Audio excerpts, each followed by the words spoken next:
fasha Wanyura. Oi fasha Wanyura. Oi fasha Wanyura. Nzwisisa Mamirire Enzizi. Mwakaye kure. Dzichioma Hupenyu Hunowoma.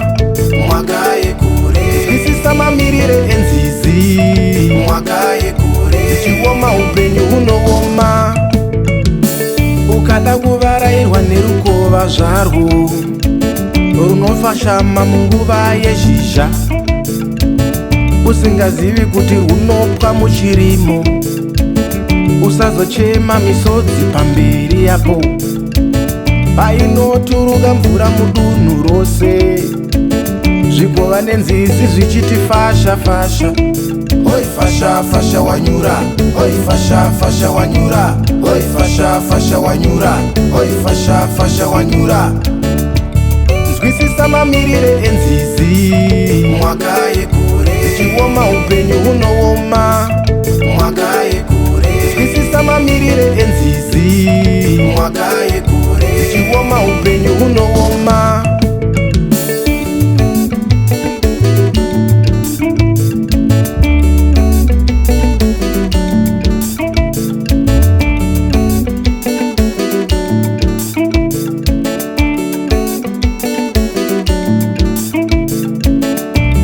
Mvura ichagasa Chirimo chigouyawo. Nzizi dzichaguma dzaoma.